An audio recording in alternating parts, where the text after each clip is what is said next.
From my early youth, since before I was 20, until the present time when I am over 50, I have recklessly launched out into the midst of ocean depths.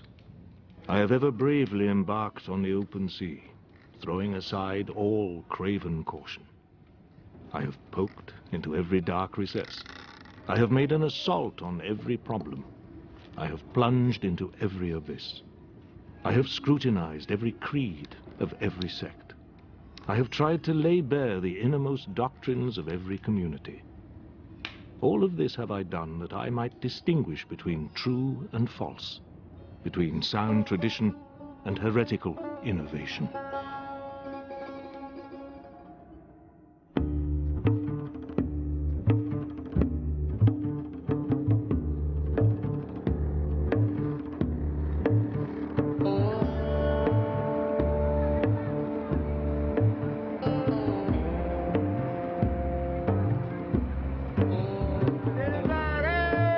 Come into this world and we leave it. That much is certain, I think. It's this road we're traveling on that we need to figure out. But then knowledge is like the horizon. It recedes as we approach it, so there is always the need to know more.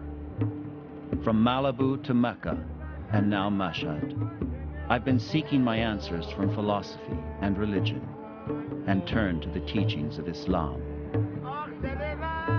It may not seem an obvious choice, especially if you buy into that clash of civilizations scenario.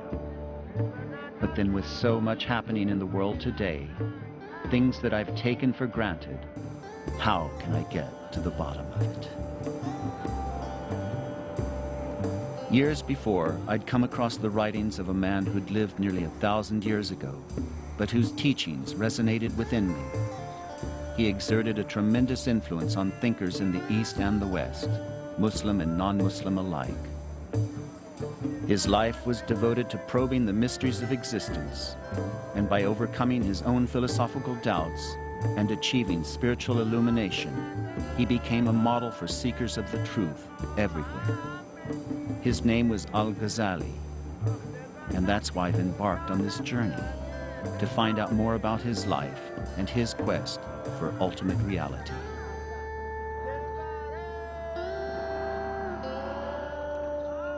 Al-Ghazali is generally regarded as one of the 5 or 6 most influential thinkers in the history of humanity. And his great message for posterity, and probably the main reason why he's so subsequently revered, is that he shows that at the living heart of every belief and every practice of Islam, there is a spiritual purpose and a process of repentance and upliftment and transformation. That's why he's called Proof of Islam. No one else quite has that title. The pastime for Gazzali. It is here in Tus, Khorasan, in northeastern Iran, that the journey begins. This is where Gazzali was born in 1058 and would eventually return to spend the last years of his life. It seems strange that for so great a man, his final resting place should be shrouded in mystery. Everyone used to think that this was Gazzali's tomb and this mausoleum. They used to call it this, or they called it the Harun, prison of Harun. But no. why is this here? Yes, this is just a memorial stone for Gazzali's tomb. For a long time, we have no evidence that where is Gazzali buried really. A lot of people from everywhere, particularly from Pakistan and Central Asia, come here and pilgrim this stone as a Gazzali stone, but it's not real. There is another point that the archaeologists suppose Gazzali should be buried there, and this is over the Great Wall of Tus at this time. If you like, we can have a look for visit this here. Yes.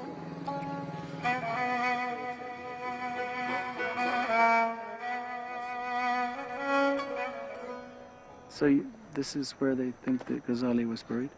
Yes, some evidence showed that Gazzali has been buried here. So Gazzali was born here, and then he eventually came back, but it seems like a complete desolate place. Why would he want to come back to somewhere like this? Tus was a great and huge center for Islamic culture. There are a lot of scholars born here in Tus, including Gazzali and. In Gazzali's day, superficially, the Islamic world was the greatest civilization there'd ever been. The biggest, the most prosperous, the most intellectually and architecturally productive. As a civilization, everything seemed to be flourishing. And perhaps the most productive soil in the central Islamic lands at the time was Khorasan, which approximately means the core of what we nowadays refer to as Central Asia. There were great cities there, great colleges, great disputations between theologians, also a major center for the study of Islamic law. This is where many of the early principles of Sufism were systematized and turned into a method which allowed Muslims to return as much as they could to the original spirituality at the core of the faith. So in all of those areas, Khorasan really is the heartland of Islamic intellectuality and the vibrancy of Muslim life in the period. So the Mongols laid waste to the great cities of Khorasan, erasing nearly every trace of its centers of knowledge and culture. Perhaps it's foolish looking for signs of Gazzali in the dust anyway. It was in writings like the revival of religious sciences and the alchemy of happiness that he indicated the inner meanings of the Islamic rites and the methods that led to his realization. But that spiritual alchemy, like the alchemy that transmutes base metals into gold, is not so easily discovered. Where did it all begin for him?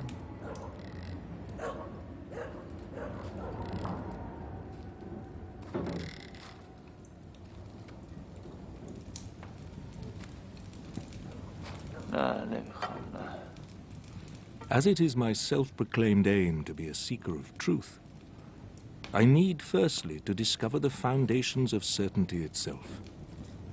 Human nature in its base condition is one of emptiness and ignorance of the unseen worlds of God. Human beings attain this knowledge through organs of perception. In fact, each of the senses is given to us that we may understand the world of created things. The first thing created in us is the sense of touch. Touch allows us to perceive heat and cold, wet and dry, smooth and rough. But by using touch alone, we are unable to perceive colors and sounds. As far as touch is concerned, these have no reality.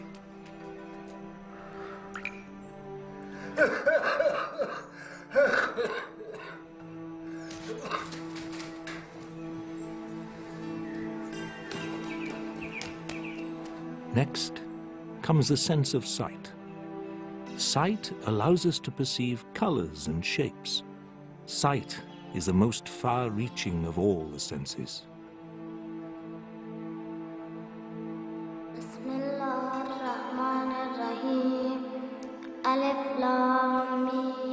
Then comes hearing, which allows us to hear sounds of various kinds, then taste, and so on, until the senses are all present.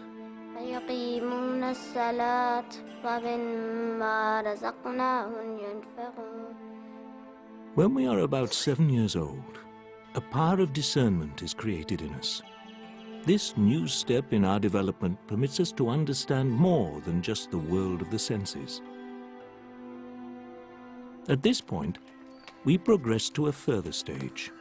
Reason is created in us. We grasp abstract things that are necessary, possible or impossible, and this is a perception beyond the reach of the earlier stages. Beyond reason, there lies yet another stage, where a different eye is opened, and we behold the unseen world, what is to be in the future, and other things that lie beyond the reach of reason. حالت چطوره درویش؟ مثل اینکه هرچی باشه از حال شما بهتره. وقتش رسیده. تقاضای محبتی دارم. تو خوب میدانی هرچی از دست من برمیاد دریغ نخواهم کرد. پسرامو با خودت ببر. اونا به سن تکلیف رسیدن. من تا قادرم از اونها نگهداری خواهم کرد. Let the student be certain that even more is owed to the teacher than to the father. For a teacher is the one who brings him to eternal life, while the father is the cause only of his temporal life.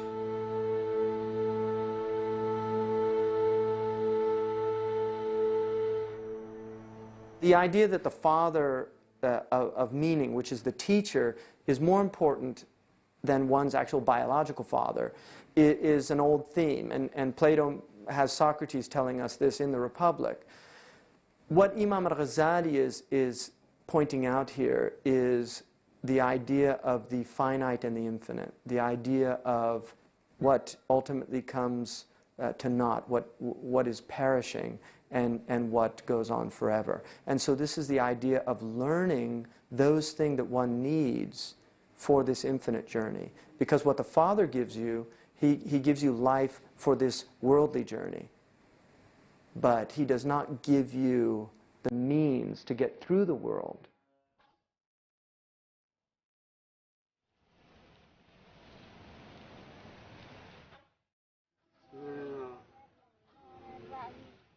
الحمد لله رب العالمين الرحمن الرحيم مالك يوم الدين إياك نعبد وإياك نستعين.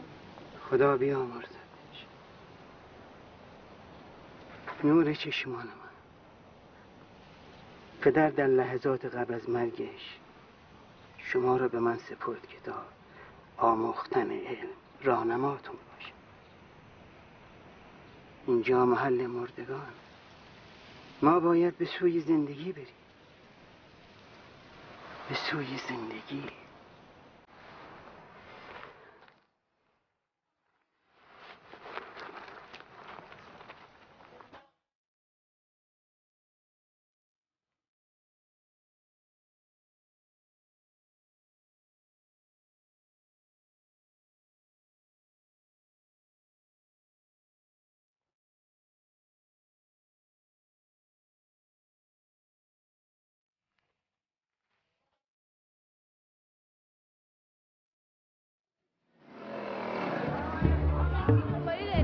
We are enjoined to seek knowledge from the cradle to the grave, and reflecting upon death certainly helps to focus our thoughts on where we're ultimately heading.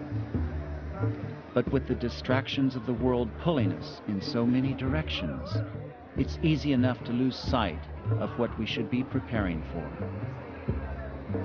What kind of obstacles did Gazzali encounter on his way to spiritual awakening?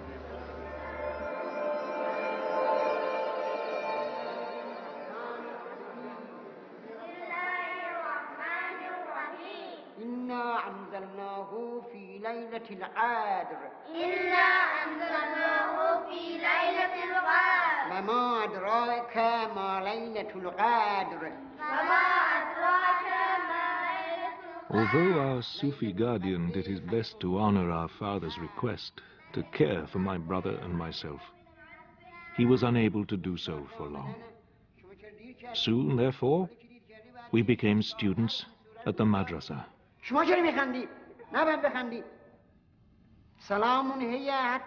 and his younger brother Ahmad were left by their father at the care of a friend of his before his death, who was himself a faqir, a Sufi.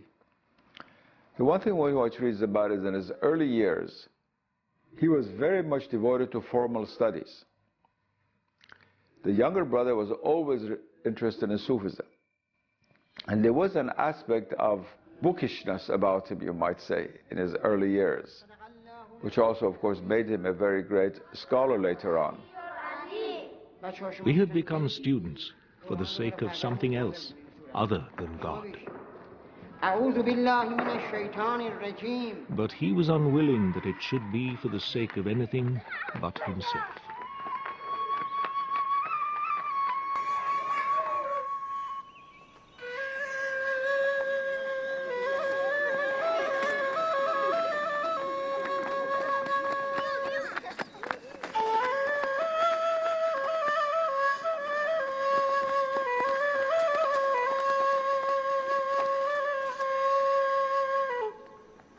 We know that he was a prodigy.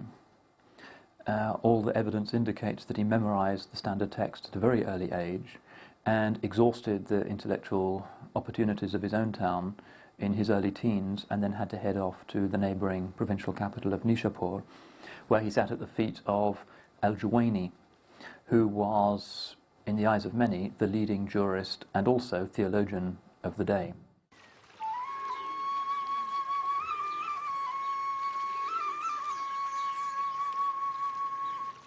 From an early age, I constantly thirsted after a grasp of things as they really are. For me, this was something instinctive, a part of my God-given nature, a matter of temperament, and not of my choice or contriving.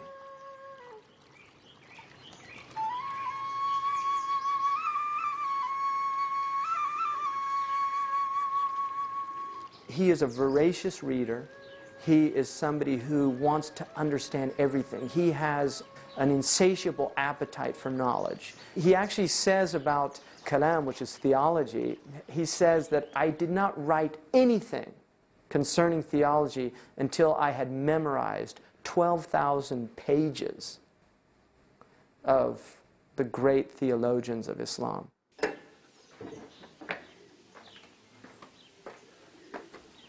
سلام احمد جان. سلام محمد جان.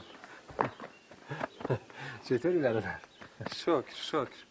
He really is taking in this knowledge with a worldview, with a cosmology, based obviously on the Islamic concept of tawheed, or the ultimate unity of God, and how that unity is manifest through diversity in the world. He talks about desiring to get to the root of problems. So he had literally mastered, memorized, interiorized, and then began to teach these things at a very early age. در خصوص درس اسعد خراسانی بچه‌ها سوالات بسیاری دارن. نظرت چیست؟ The chains of traditional authority and inherited belief ceased to hold me. شما بگو، شما نظرت رو بگو. For I could see that Christian children always grew up to be Christians, Jewish children to be Jews, and Muslim children to be Muslims. I also heard the saying related from the Prophet: every child is born with a sound nature. It is only his parents who make of him a Jew, a Christian, or a Zoroastrian.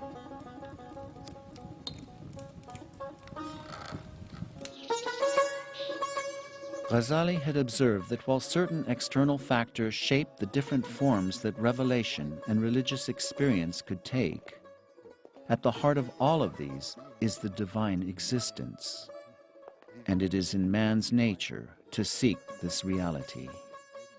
When Gazzali speaks about sound nature, that referring to the hadith of the Prophet, you know, this word fitra.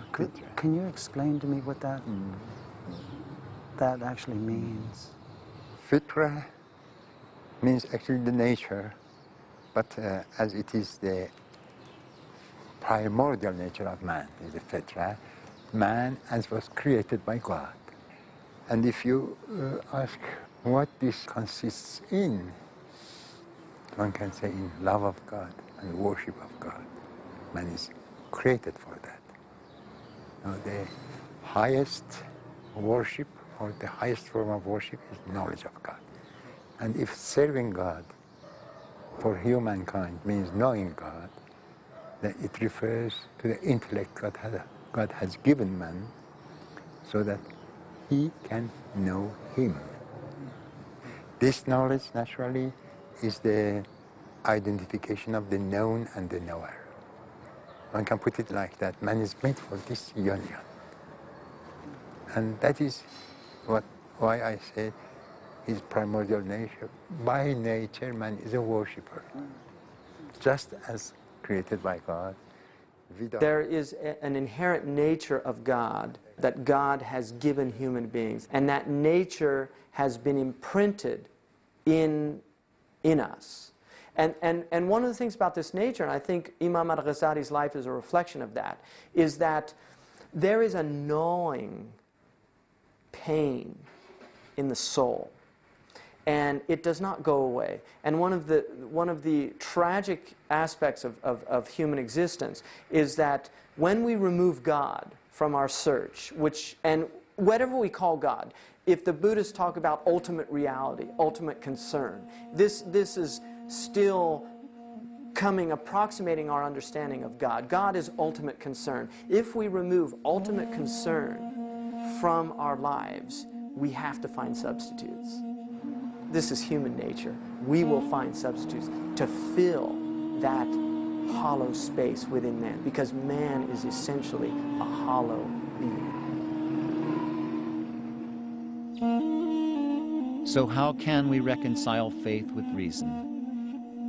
It's become a luxury to practice religion unquestioningly in the modern world. On the one hand, there is cynicism and no absolutes. On the other hand, rage is mistaken for revelation, and religion in its various persuasions hijacked by radical ideologies, allowing atrocities to be committed in its name.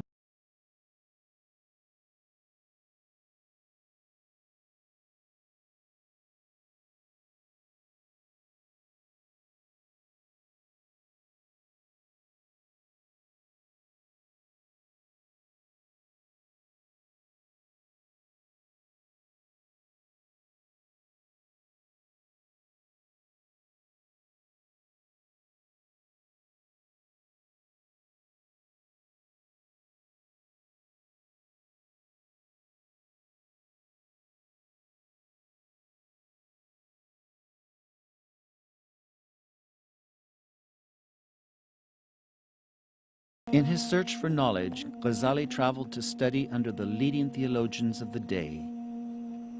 But some of his most important lessons came from quite unexpected sources.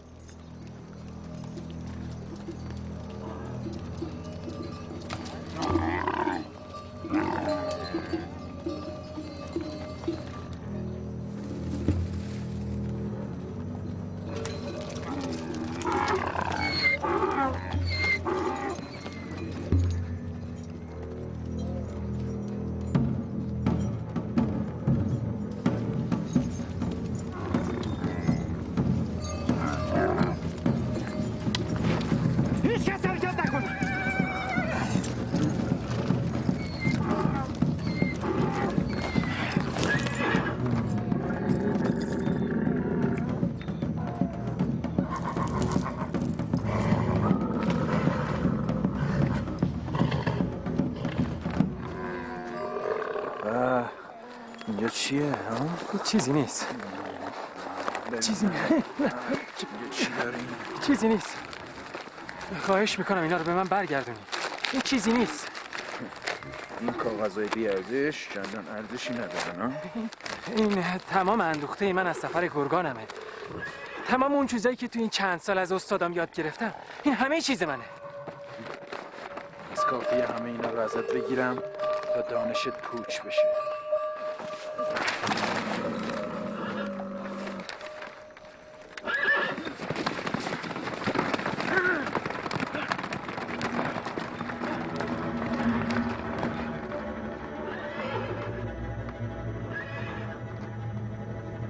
کافی اینه که همشو ازت بگیرم اون وقتی که دانشت پوچ بشه. In my heart, I knew he had a point. I decided he had been sent by God to teach me. Having experienced a run-in with a band of cutthroat robbers, I resolved to guard myself and the knowledge I had gained against any future encounters. I spent 3 years committing all the notes I had accumulated to memory, whilst continuing with my studies under the guidance of the learned and venerable Imam al-Haramain al-Juwayni.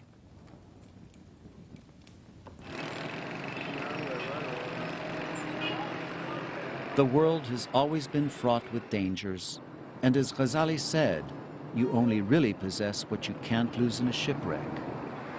So do we spend our entire lives watching from the shore? or despite the dangers venture out in search of a deeper knowledge, one that isn't to be found in books alone. Imam al-Gazzali recognized that there were basically 4 types of knowledge. The first type of knowledge was sensory knowledge, knowledge of the sensoria, that we had this ability to perceive whether it was hot or cold. We could look and see that it was day as opposed to nighttime. But he examined this and recognized that it wasn't true, that a man, a feverish man, would think it was hot when in fact it was cold. We can't deny the knowledge of the senses, but he recognized that the knowledge was not infallible, that the knowledge was something that we could be deluded into thinking, in fact, something, and it was not. Sight is our most powerful sense. But when we look at a sundial, our sight tells us that the shadow on it is standing still. There seems to be no movement. But if we return to the shadow an hour later, then our own eyes will tell us that the shadow has moved. Not by fits and starts, but gradually and steadily, by infinitely small distances, never pausing or resting.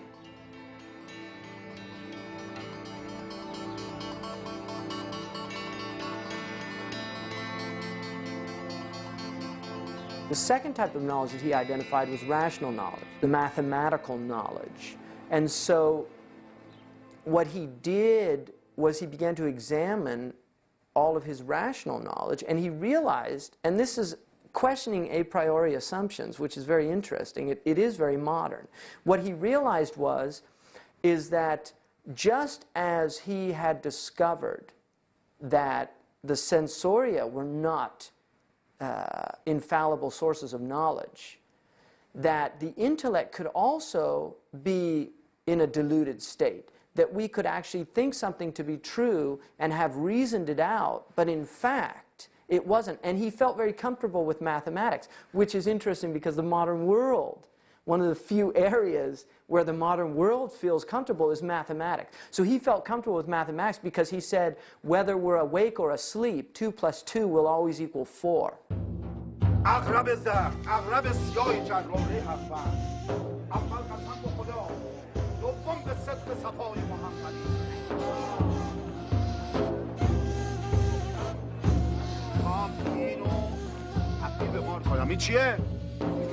چوبه ها میبینی که همه چوبه حالا اینه تبدیل به مارش میکنم، مار بسیار بزرگ خطرناک. هر کسی شکی به دلش را بده نفس ها رو تو سینه‌هاشون قبض میکنه. متوجهی؟ حواستون جمع باشه. اچی مچی لا ترچی کاتی کوتی ملکوتی سمنی سمن غرغری سمن گرگر.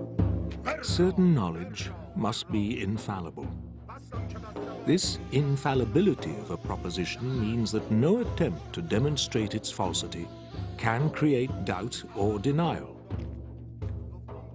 Now, if someone asserts that 3 is more than 10, and that to prove it he can turn stones into gold or a stick into a snake, should I believe it? استاد این چیه؟ آشکاره چوبه. چوب؟ اینم مثل شما گفت چوبه. حالا الان معلوم میشه. ورا ورا ورا. میبینی که چی شد؟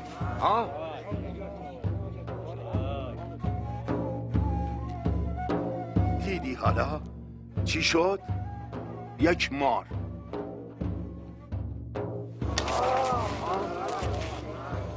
What if he actually changes the stick into a snake in front of my very own eyes? حالا چیه؟ No doubts about what I know are raised in me because of this.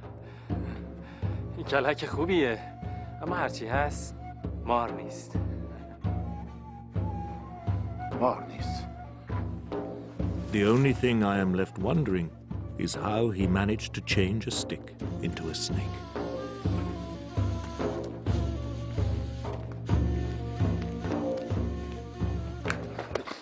برو بابا میریم دنبال کاره.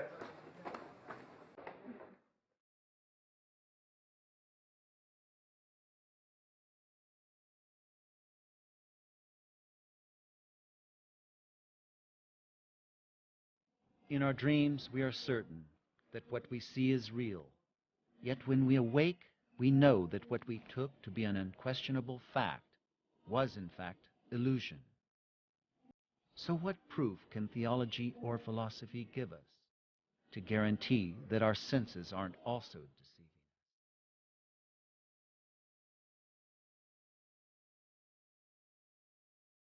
Despite all the knowledge I had acquired, I still couldn't resolve this simple and fundamental problem. A battle was raging between my heart and my head, and I eventually became physically ill. It was a bewildering time. The sickness lasted nearly 2 months, during which time I was, practically speaking, a skeptic, though not in principle or in outward expression. Gazzali did not begin by forcing doubt upon himself. That is, he began to question himself, now what certitude do I have about this, about this, about this matter, about this religious right, about this moral injunction? And he didn't on purpose strip himself of all certitude in order to get to complete doubt and then see what happens. It wasn't like that. It was that doubt having come into his mind, he began then to question the pseudo-certitudes. He knew that he had to undo himself. He had to reconstitute his being. He had to undergo spiritual transformation. Words would not do. And he had to change his life, his way of thinking, and was willing to sacrifice everything for the sake of certitude. At length, God healed me. I found myself restored to health and balance. Once more, I was able to accept the necessary truths of the intellect as I regained confidence in their certain and reliable character. This did not come about by systematic demonstration or ordered argument, but by a light that God Most High cast into my breast. That light is the key to the greater part of knowledge.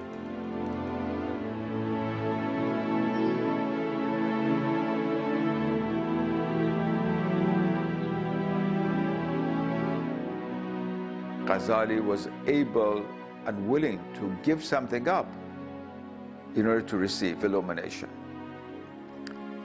Ordinary soul does not receive illumination. You receive illumination only if you are open your heart to God, which means dying to yourself and dying to the world about you, and that's what Gazzali did.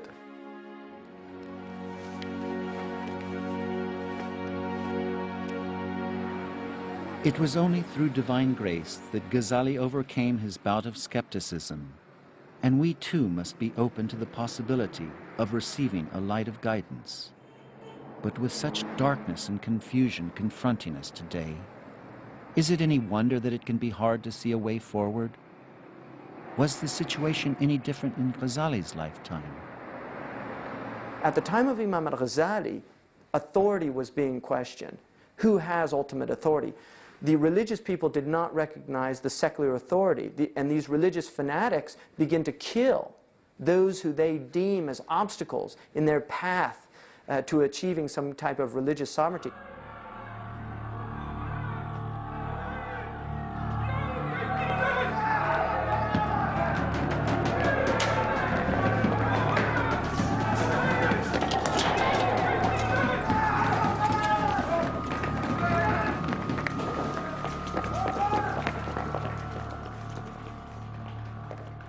In his time, confusion was reigning.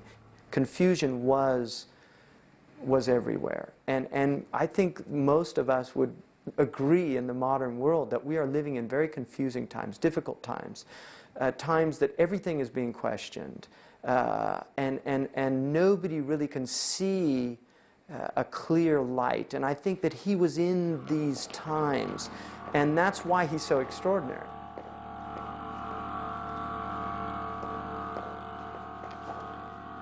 The political situation in Gazzali's time was in many ways fragile, certainly very complicated. There was a caliph in Baghdad who was a titular ruler of the Sunni Islamic world. Real political power is in the hands of the Seljuks, viziers, of whom Nizam al-Mulk was probably the best-known example. And it fell to the Seljuks to try and figure out what sort of Islam the state should be patronizing. آن کس که کلمه لا اله الا الله و عیسی رسول الله را از نصرانی میشنود و آن را چون گوینده یا نصرانی است باور نمی‌دارد و رد می‌کند کوتاه نظر است. اما خطر رد خطری است بسیار بزرگ که از ناحیه کمخردان برمی‌خیزد. اینان چنین می‌پندارند که چون کلمات حق در کتب فلاسفه نوشته شده و با کلام آنان درآمیخته شایسته رد و سزاوار طرد است.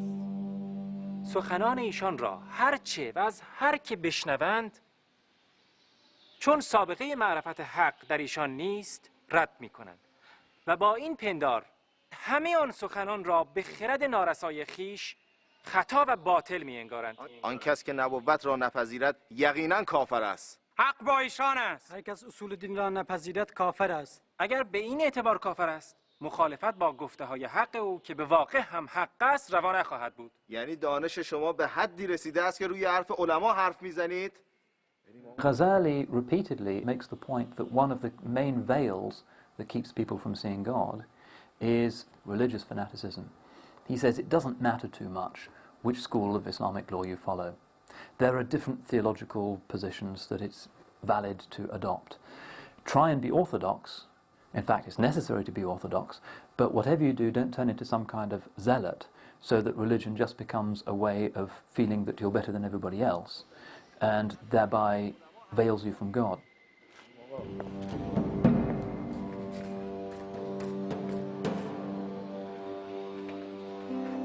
مسلمان نادان خطرناک‌تر از کافر است.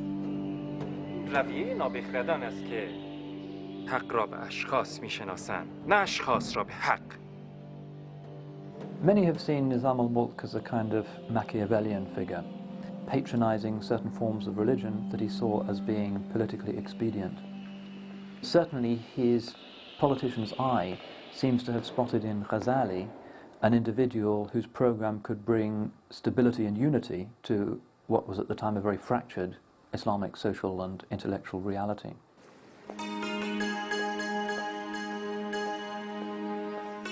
I was invited to present myself to the Vizier Nizam al-Mulk, the powerful chief minister of the Seljuk Sultan Malik Shah. There I joined his retinue of legal experts and theologians. اشعار شما بسیار زیبا و نغز بود.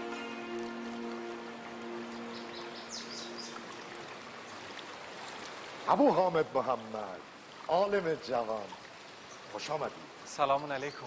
سلام علیکم. Nizam al-Mulk recognizes in him the man who has the power, in a sense, not only to give legitimacy to the Islamic tradition as a cohesive tradition that is universal and not as a sectarianism that will splinter into many, many different groups. He gives the basis for accepting state authority, not as some kind of usage of religion as an opiate, but as a recognition that this is in the overriding benefit of the citizens themselves, that anarchy is a wretched way to live. از تفکر، علم و تقوای شما بسیار میگفتند و من باور نداشتم تا خودم به چشم دیدم و بحث‌های قوی و زیبای شما را شنیدم و یقین حاصل کردم. ابو حامد محمد، من تفکر باز، قدرت بیان و استدلال محکم شما را تحسین میکنم. سپاسگزارم قربان. علاقمندم اندیشه های شما در فضای بازتری منتشر شود. این نهایت لطف شماست. در فکر بودم و امروز مصمم هستم تا شما را به عنوان مدرس نظامیه بغداد انتخاب و منصوب کنم تا به دانش‌پژوهان و تشنگان دانستن تفکر و درس وحدت بیاموزید. این باعث بسی خوشحالی من است قربان. امیدوارم که بتوانم از عهده‌اش برایم.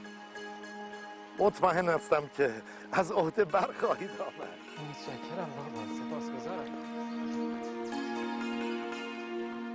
علیه السلام این است که باید اشجع ناس باشند. خوب این نکته رو دقت کنید، این نکته اعتقادیه. شما همتون بگید امام باید اشجع ناس باشه، یعنی هیچ کس شجاعتر از او در زمان خودش نباشه.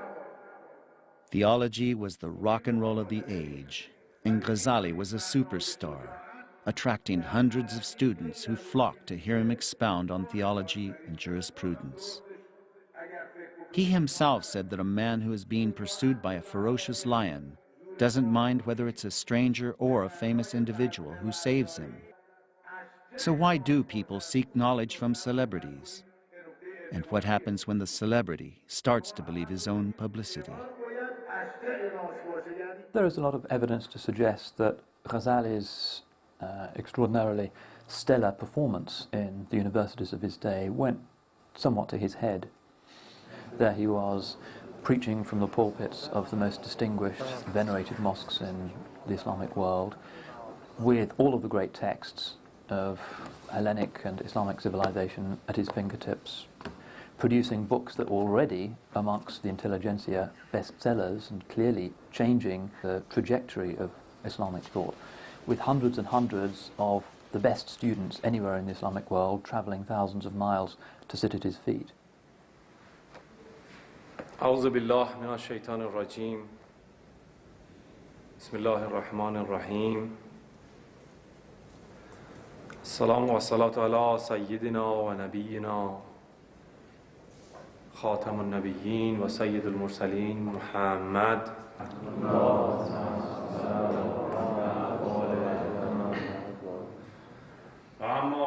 All the things which I knew were the teachings of God could now be revealed in true form to the students, hungry for guidance. بار کن این دخمه طراران است، بار کن گر همه برپست و اگر باران است. کم خود گیر به خیل و رمه برمیگردیم، بار کن جان برادر همه برمیگردیم. He was in effect accusing the established leadership of the Islamic world of the day of a kind of false consciousness, upholding in these marvelous, very well-funded public debates in front of the Sultan, or whether it be thundering from the pulpits or in retreats, of a kind of hypocrisy, that they were not practicing what they preached, that for all of their intellectual brilliance, their hearts were, as he says, dark and ruinous. And he saw that as being a fundamental challenge and a threat to the integrity of Islam. He saw it as having dangerous political consequences. He saw it as having consequences for the credibility of mainstream Orthodox Islam as opposed to esoteric or sectarian alternatives. And he also saw it in himself, because he was pointing the finger first and foremost at himself. And of course his great crisis is precisely about his suspicion that he is not practicing what he preaches.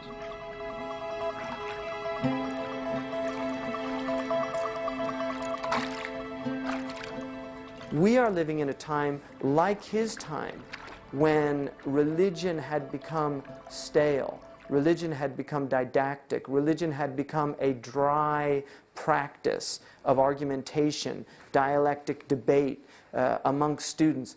Imam al-Gazzali, I think, of all of his achievements, and we can see this in his own autobiography, one of the things that he really set out to do was end argumentation for argumentation's sake.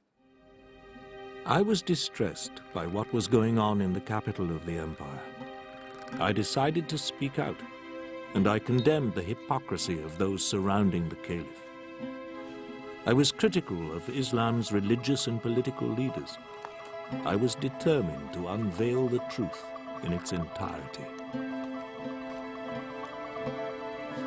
He really recognized the spiritual pathology of the desire of the ego and the self to overcome one's opponent. And he wanted to get back to something much deeper, which is not that I am entrenched in my personal opinion, agenda, political position, and I have no recognition of my opponent, but to recognize that my opponent and myself must together be in search of the truth. And if the two of us are in search of the truth, we can speak. But if we are in search of self-aggrandizement, if we're in search of some ego-stimulating experience, of overpowering my debater, then we come to nothing. And because he was a man that could win any debate, he knew how important it was that the ego could not be the object, that the ego must be set aside in order for that debate to come to some kind of fruition.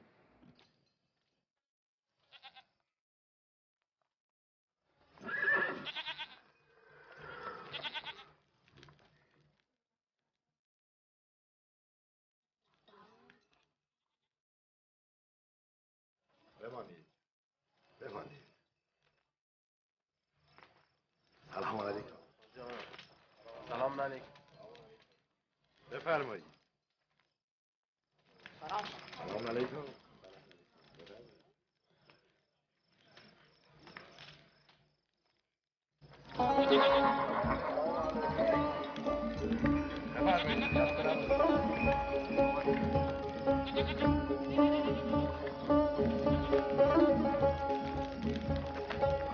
سلام علیکم. سلام علیکم. خواجه از راه دور آمدم. آه در بساط ندارم. چیزی به من ببخش. من اینجا چه دارم به تو ببخشم؟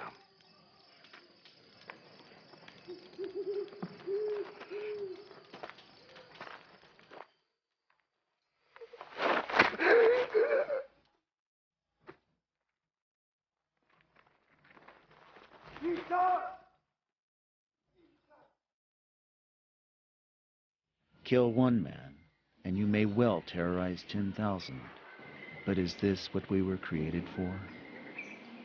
While it's unclear who was actually behind the assassination of Gazzali's patron, Nizam al-Mulk, it may have prompted him to begin reevaluating the life he was leading in Baghdad.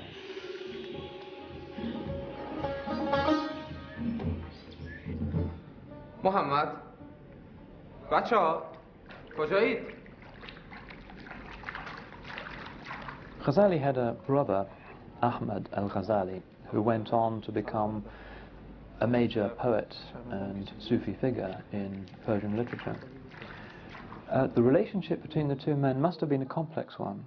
It seems to have been very affectionate, but it's almost certain that Ahmad al-Gazzali, more interested in ecstatic experiences, pouring forth these great torrents of rather baroque Persian poetry about the love of God, was probably a little bit skeptical about the philosophical and theological activities of his brother. شرمندم که چنین مصدق میشم. مطلبی بود که قصد داشتم در خلوت با تو بیان کنم، نه در محضر خانواده. طوری شده؟ صحبت بسیاری در شهر و دانشگاه است. مبنی بر اینکه وای بر من گر ببینم برادرم چنین رخسارش زرد و پریشان شده است. آخر چگونه است؟ مگر بر تو چه گذشته است که جاه و مقام چنین در چشمانت ریشه دوانده؟ مگر از آن چیزی؟ I think what's happening to Imam al-Ghazali really is he wanted to be real, and I think he recognized how false he was. The fact that in the West we call personality, which is from the Roman word persona, which means mask, is already an awareness that the personality is somehow we're hiding behind something. And I think what happened was he became aware of his personality. He became aware of this mask, this exterior that he was presenting to the world, which was the wonder boy, the genius, the brilliant dialectician. And he's realizing that this can't be me, because he's realizing how horrible that person is. Despite my success, my wealth and my status, my doubts returned. Not in what I believed, but in the way I was living my life, surrounded by great material wealth. It may well be that the sanctity and spirituality and the effusive quality of Ahmad al-Ghazali's Islam was a kind of counterpoint to the formal book-based systematic theology that al-Ghazali was experiencing and dishing out in the mosques. And it may well be that eventually it was Ahmad's example, somebody who had cracked the problems of the meaning of life through the love of God and experience, rather than through logic chopping, was the final straw that broke the camel's back and precipitated the crisis. تو دستت را به طرف آنها دراز می‌کنی و آنان پس می‌زنند. خود از قافله عقب مانده‌ای و آنها بی‌توجه می‌گذرند. تو راهنما شده‌ای، اما به راهنماییشان گوش نمی‌پنداری. سخن می‌گویی اما به سخنانشان گوش فرا نمی‌دهی. آخر ای سنگ نمور تا کی برای تراشه آهن بر آن آب می‌پاشی؟ اما هرگز نمی‌اندیشی که خود خیس شده‌ای.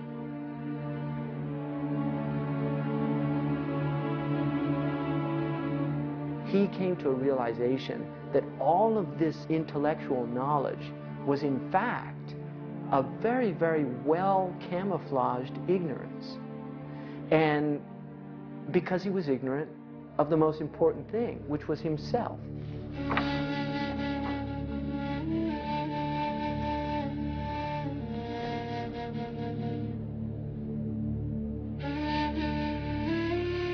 For 6 months I was constantly tossed between my worldly desires and my longing for eternal life.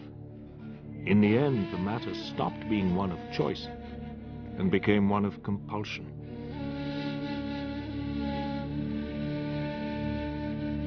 And this is where the crisis begins. And he says that one day he would put a step forward and the next day back, and he said, I have to give up all this stuff. I have to find out. I have to set out on this path. And he's feeling the time. He's feeling this clock, this clock ticking. He's realizing, I've limited time here. Most of us don't like to think about that, the fact that we have no guarantees about tomorrow. He is really at that point where he realizes, I am mortal, I'm going to die. Have I prepared for this journey? And this is the only real crisis that has any meaning for a human being. So he had the truly existential crisis of the human condition, which is our mortality.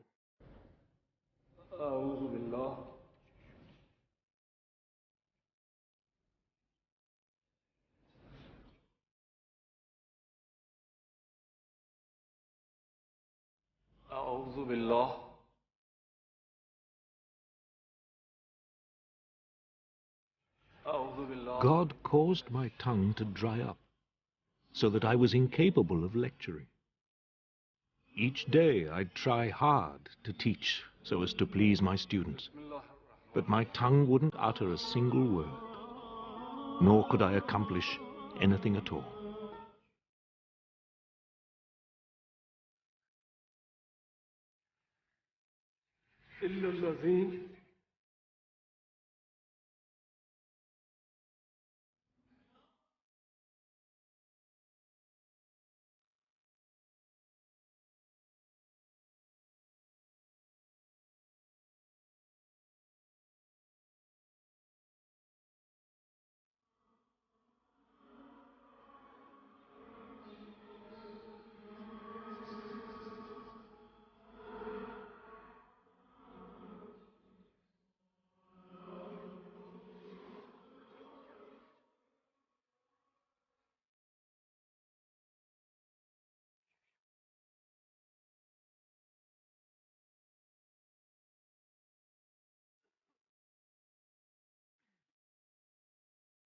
For a man who has risen to prominence because of his tongue, to have his tongue taken away from him means that his prominence is taken away from him. He has lost everything in his inability to speak.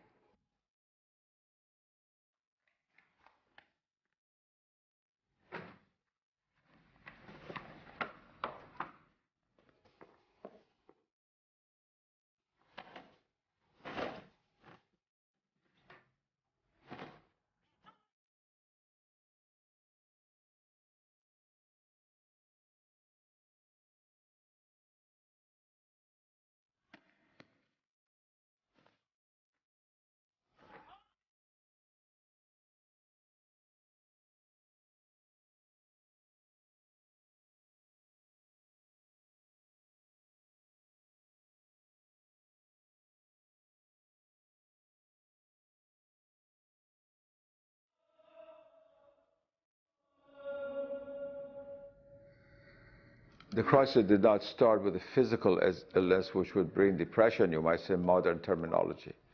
It began with a mental, intellectual crisis and gradually seeped into a psychological or whole psychosomatic reality, into soul and body, you might say.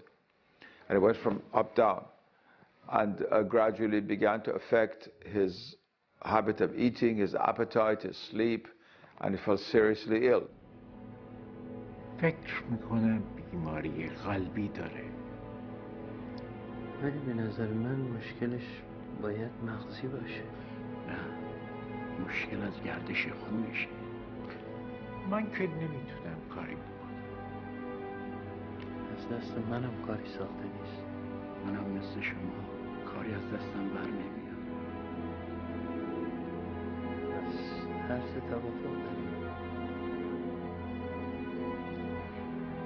ناراحتی جسمی نداره، روح و روانش بیماره.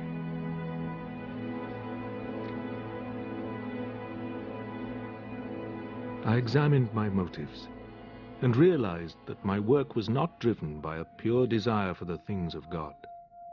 Instead, I was motivated by the desire for an influential position and public acclaim. I saw for certain that I was on the brink of a crumbling bank of sand and in imminent danger of hellfire unless I undertook to change my way of life.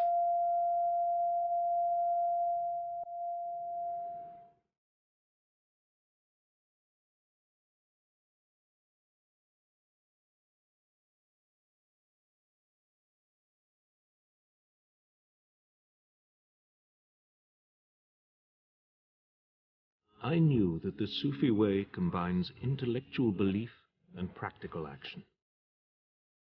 The action takes the form of purging the obstacles in the soul and of stripping away its base characteristics and vicious morals, so that the heart may achieve freedom from everything that is not God.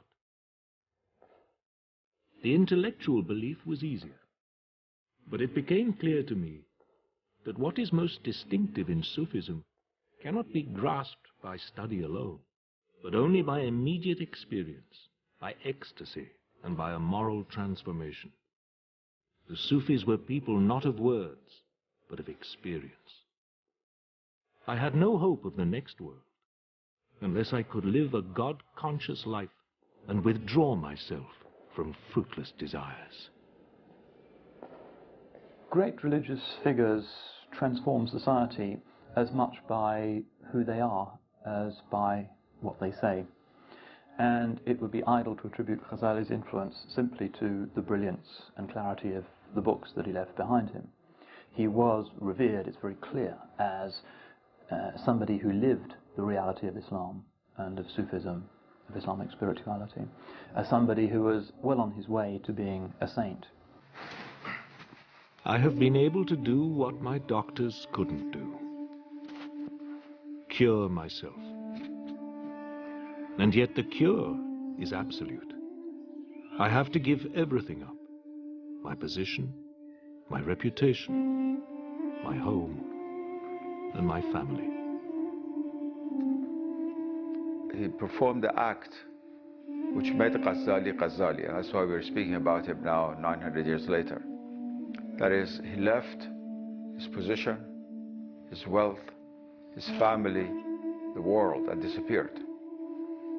He fled from the whole condition of life which had been so successful, being close to the Caliph at the capital of Islam, well off, very famous. He left everything in order to rediscover certitude, in order to be honest with himself and understanding the nature of the divine reality. تو میفهمی که من باید برم.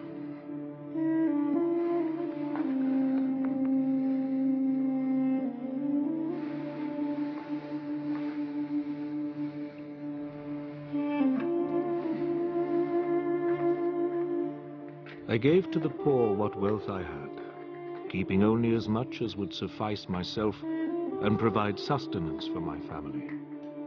and I expected never to return to Baghdad.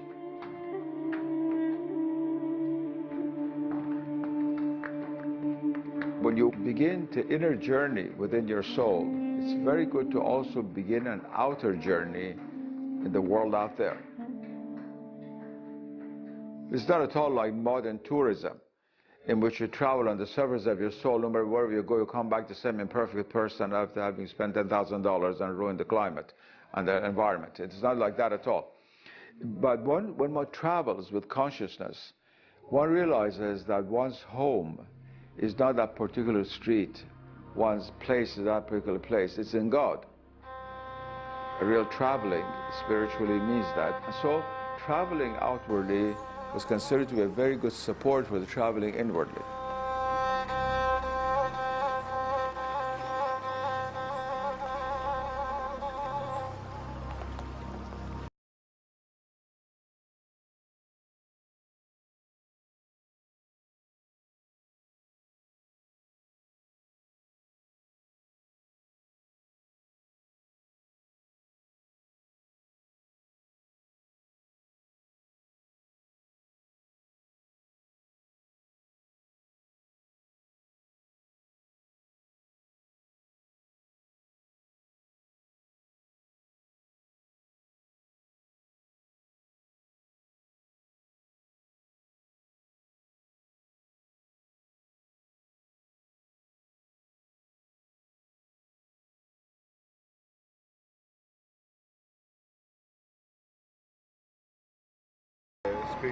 Dissolving his ties and placing himself in the crucible of asceticism, he began living as an anonymous wayfarer, trusting only in God.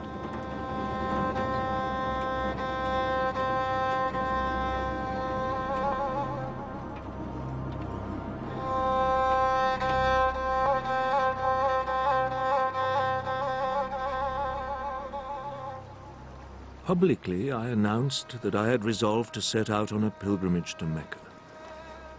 But privately, I made arrangements to journey to Syria. I took this precaution out of fear that the Caliph and my colleagues would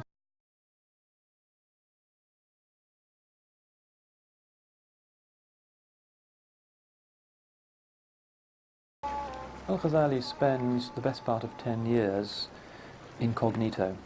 We don't quite know what his itinerary might have been. He probably performed the Hajj pilgrimage to Mecca a year after disappearing from Baghdad. We know that he spent some time in Jerusalem and indeed wrote one of his key theological treatises in Jerusalem. We know also that he spent quite a bit of time in retreat in a cell in Damascus, whose location is still known and pointed out and indeed visited to this day. But it's very likely that he was following in the footsteps of many of the earlier Sufi saints of Islam, who had decided simply to sever temporarily their worldly attachments and to find God in the wilderness, travelling through deserts and forests and mountainous regions, trusting in God to provide for them and constantly trying to bear him in mind, contemplating the beauties of God's creation, attempting to recall God through the recitation of the Quran, through the canonical prayers, through a lot of fasting, through meeting remarkable men, sages and saints who often lived for a while in the wilderness and accepted disciples. I devoted myself to purifying my soul, improving my character, and cleansing my heart in the constant remembrance of God, putting into practice what I had learned from my study of mysticism. The fact that he started upon the spiritual life means that he was initiated, and that what his spiritual practices were without doubt the invocation of various names of God, the standard practices of Sufism, the purification of the heart, of the soul, meditation.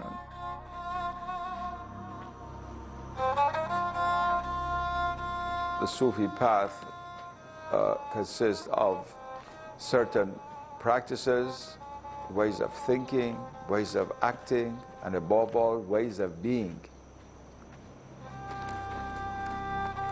The Sufi path is a journey of the human state to divine proximity.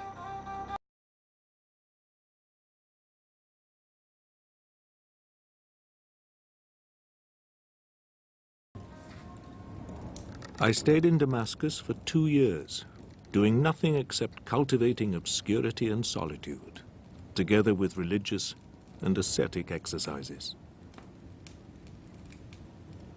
I would go into retreat in the Umayyad Mosque, going up the minaret of the mosque for the whole day, and shutting myself in so as to be alone.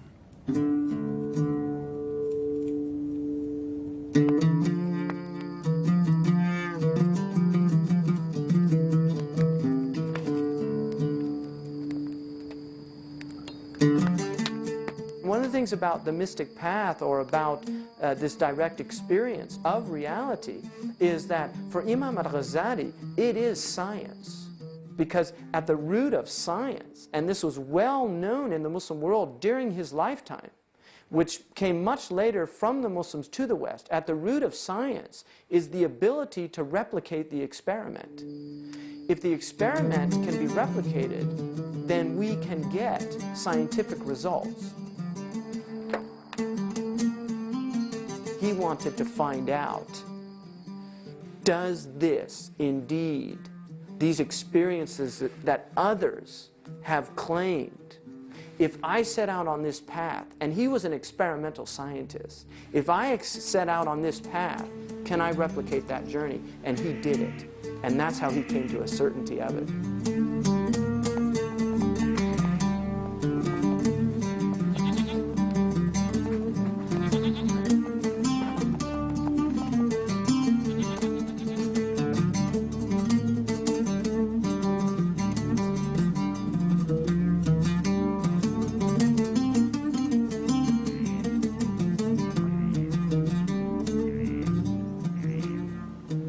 We don't know whether it was his intention at the outset to return to civilization.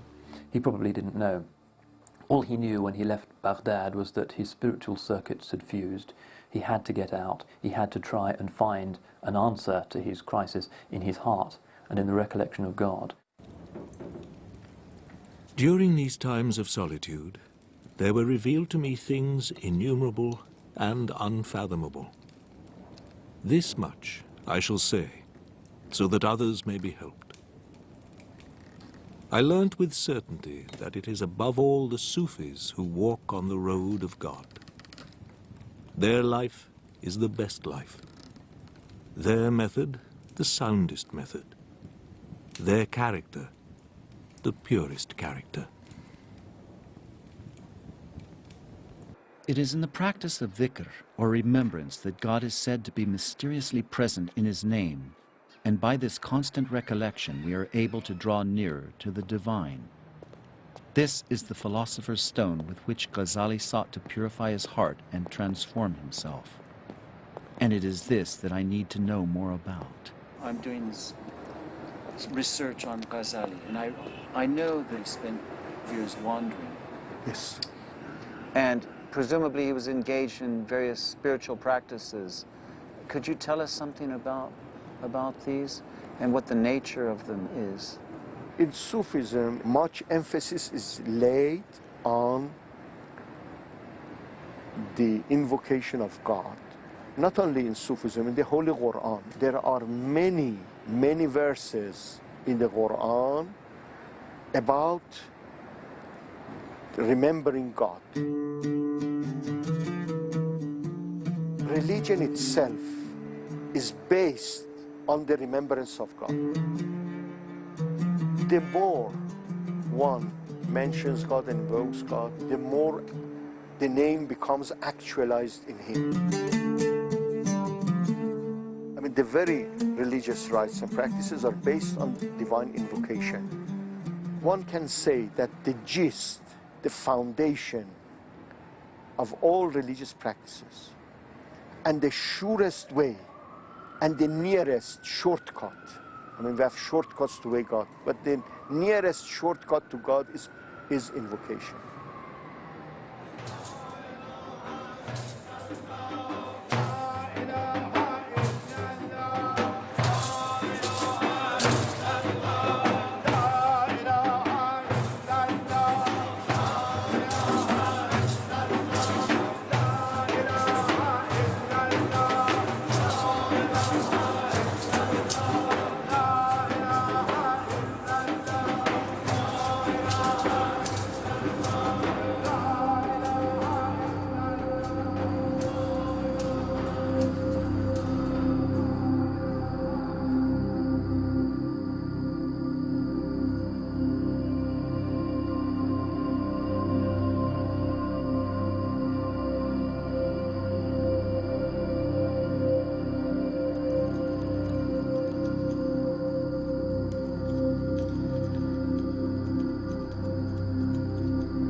Al-Ghazali eventually does go back to the great metropolitan cities of Islam, and the whole point of his story for Muslims is precisely that he returns to orthodoxy, but with a new vision.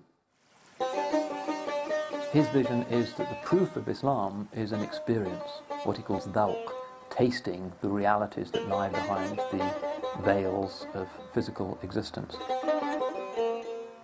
That's the real argument for religion, and that doesn't come about through the systematic discussion of metaphysics.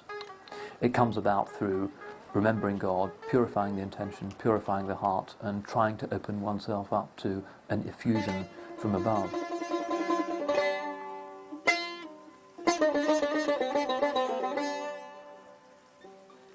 The afterlife approaches, and this world passes by. The journey is long, but the provisions are scant, and the dangers great. Having set out on this journey to discover more about Gazzali and to dispel some of my own doubts, I've come to realize that the certainty of knowledge lies in the tasting. And while not achieving Gazzali's certainty, at least I am beginning to understand what I need for this path.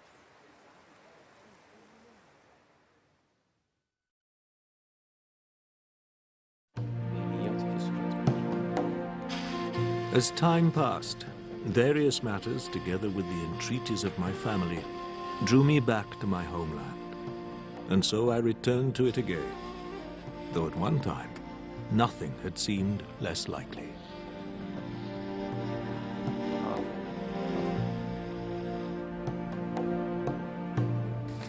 Theologians, philosophers, and students of religion continued to beat a path to my door.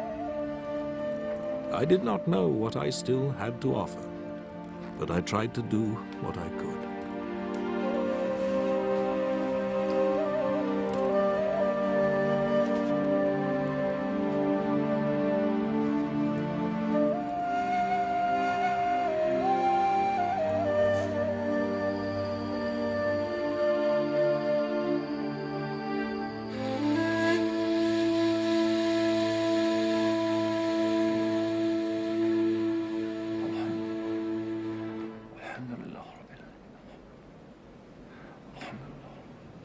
دوشنبه 14 جمادی الاخر سال 505 هجری قمری برادرم ابو حامد محمد بیدار شد. سحر نمازش را خواند و آماده رفتن به سوی پروردگار شد. از من کفنش را خواست. آوردم.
Say to my friends when they look on me dead, weeping for me and mourning me in sorrow, do not believe that this corpse you see is myself.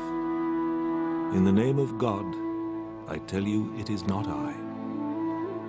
I am a spirit, and this is nothing but flesh. It was my abode and my garment for a time. What I am now, even so shall you be. For I know that you are even as I am. The souls of all humankind come forth from God. The bodies of all are compounded alike. Good and evil, alike it was ours. I give you a message of good cheer. God's peace and joy forevermore.